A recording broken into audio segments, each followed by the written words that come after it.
নাউজুবিল্লাহ বলবেন না? এই কথাগুলো রেকর্ডেড আছে না? কথা বলেন না কেন? আমরা এই কথাগুলো বললে কিছু জানোয়াররা বলে হুজুর রাজনীতির আলাপ করতেছেন। জানোয়ার, রাজনীতি কারে কয় তাও তো বুঝো না।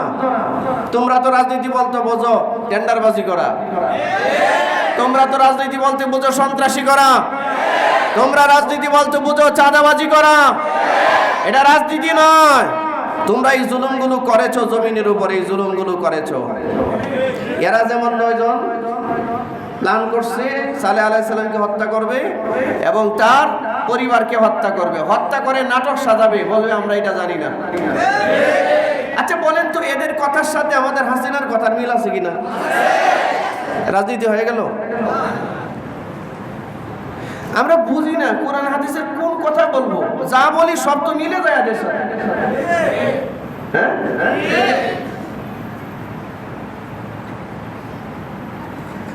2005 সনে 2013 সনের 5ই মে শাপলা চত্বরে যত মানুষ শাহাদাত বরণ করেছিল জানেন? এতটা আতঙ্কের ভিতরে ছিল তার পরিবার। তার সন্তান মারা গেছে, বাবা এই কথাটা বলতে পারে নাই যে আমার সন্তান শাহাদাত বরণ করেছে। ভাই মারা গেছে, মানুষ বলতে পারে নাই যে আমার ভাইটা শাপলা চত্বরে শাহাদাত বরণ করেছে, কারণ পুলিশ দিয়ে তার পুরো পরিবারটাকে তছনছ করা হয়েছে। সৎ কাজ হয়েছিল, খুব ভালো কাজ হয়েছিল। কি হয়েছিল? সব রেকর্ড কার কাছে আছে? যেটা বলেন কার কাছে আছে? আল্লাহর কাছে। তারা বলে ওয়া ইন্না লাসাদিকুন, আমরা কিন্তু পিওর সত্য কথা বলতেছি। আমরা দেখবেন এই আওয়ামী সাঙ্গপাঙ্গরা সান্ডা পান্ডা যেগুলো ছিল, এর 14 দল না 15 দল যেগুলো ছিল, সবটি চোর আর সন্ত্রাস এক ভাষায় কথা বলেছে। হাসিনা যেমনি কথা বলতো ওইগুলো এইভাবে কথা বলতো, যে কেউ মারা যায় নাই।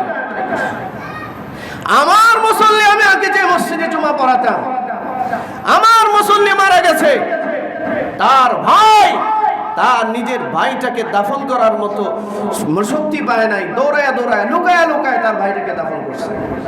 বড় কোনো জানাজা করতে দেয় নাই, কারণ যদি বলে যে আমার ভাই শাহাদাত বরণ করছে শাপলা চত্বর, ওরেও গ্রেফতার করবে, ধরে নিয়ে যাবে, আয়না করে ঢুকাবে। এটা কি জুলুমের রাজ্য ছিল না? কথা বলেন না কেন? শরম লাগে? জুড়ে বলেন না কেন? এটা কি জুলুমের রাজ্য ছিল না? পরিণতি কি দেখেন, পরিণতি কি। এরপরে বলে ওরা প্ল্যান করেছে, ওয়ামাকারু মাকরা ওয়া মাকারনা মাকরা,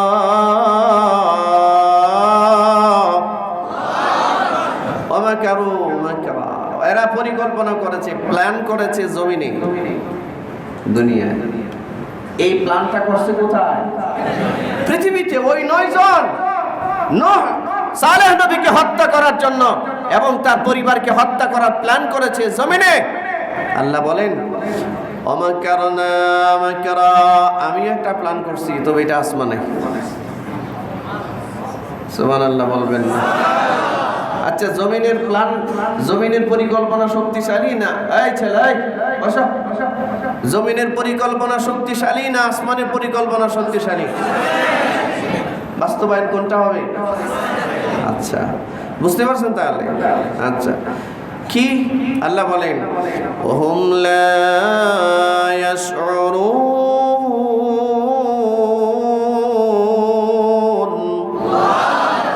আকাশে যে পরিকল্পনা হয় এটা জমিনবাসী জানে না। সুবহানাল্লাহ বলতেন। হুম লা ইয়াশউরুন, এরা জানলো না, জানতো না। আমিও যে একটা প্ল্যান করছি। কি প্ল্যান দেখেন, ফানজুর কাইফা কানা আকিবাতু মাকরিহিম, ফানজুর, লুক দ্যাট, একটু তাকান তো, দেখেন তো। ফানজুর কাইফা কানা আকিবা, আকিবাতু মানে পরিণতি, পরিণাম, কি হলো ওদের। মাকরিহিম, জমিনে যারা পরিকল্পনা করেছিল নূহ নবীকে হত্যা করবে, তার পরিবারকে হত্যা করবে, এদের পরিণতি কি হয়েছিল একটু তাকিয়ে দেখুন।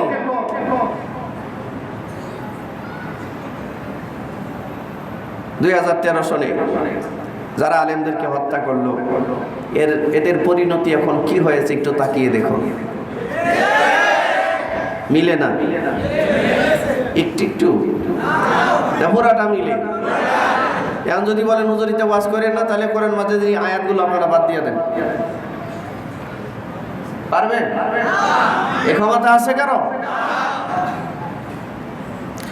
এরপর আল্লাহ রাব্বুল আলামিন বলেন, আমার পরিকল্পনা আমি কেমনে বাস্তবায়ন করলাম। আন্না দাম্মারনাহুম ওয়া কওমাহুম আজমাঈন। দাম্মারনাহুম, আন্না দাম্মারনাহুম, এদেরকে আমি বিধ্বস্ত করেছি, এদেরকে আমি ধ্বংস করেছি, কাউকে ছাড় দেই নাই। আল্লাহ বলেন ওয়া কওমাহুম, এদের সম্প্রদায় সহ আজমাইন, প্রত্যেকটাকে আমি ধরেছি এবং আমি ধ্বংস করেছি, একজনকেও ছাড় দেই নাই। 2024-এও কাউরে আল্লাহ ছাড় দেন নাই। প্রধানমন্ত্রী, স্বরাষ্ট্রমন্ত্রী, কিতামন্ত্রী, স্বরাষ্ট্রমন্ত্রী, এই মন্ত্রী, সেই মন্ত্রী, সংসদের স্পিকার, নেতা, উপনেতা, বাংলাদেশের 300-র উপরে এমপি, সব দেশটার এতিম বানায় সব গেল, একজনও থাকলো না। কথা বলে না? ঠিক এর আওয়াজ আসতে গেল, জোরে বলে। মিলে নাই? ধরে নাই? মনে রাখবেন, নমরুদের কাজের সাথে যার কাজ মিলে যাবে, ফেরাউনের কাজের সাথে যার কাজ মিলে যাবে, কারুনের কাজের সাথে যার কাজ মিলে যাবে, সাদ্দাদের কাজের সাথে যার কাজ মিলে যাবে, নূহ নবী, সালেহ নবী, তাদেরকে যারা হত্যা করেছিল, কওমে আদ, কওমে সামুদ, এই সমস্ত সম্প্রদায়ের মানুষদের সাথে যাদের আমল মিলে যাবে, কাজ মিলে যাবে, ওদের পরিণতি যা হয়েছিল তাদের পরিণতি তাই হবে, কিয়ামত পর্যন্তই তা হবে। ঠিক কিনা জোরে বলেন? এটা ইউনিভার্সাল ট্রুথ, এটা চির একটা সত্য কথা। কারণ কামা তাদিনু তুদান, যে যা করে পরিণতি তার তাই ভোগ করতে হবে, এর বাইরে কিছু হবে না। আল্লাহ রাব্বুল আলামিন বলেন, এইবার দেখেন মূল মজার কথা। ফাতিলকা বুয়ুতুহুম খাওয়িয়াতাম বিমা যালামু।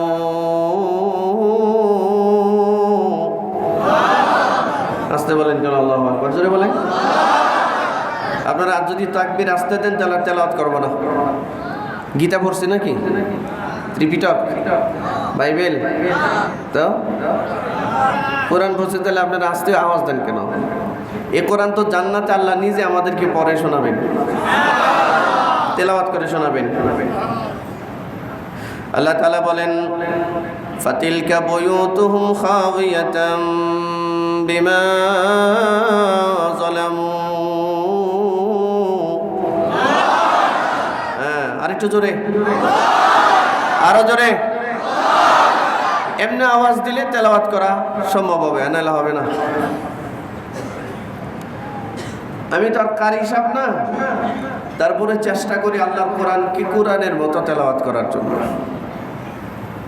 আল্লাহ বলেন, ফাতিলকা বুয়ুতুহুম, এই যে বাড়িঘর, এই যে বাড়িঘর, খাওয়িয়াতাম, কেমনে ধ্বংস হলো?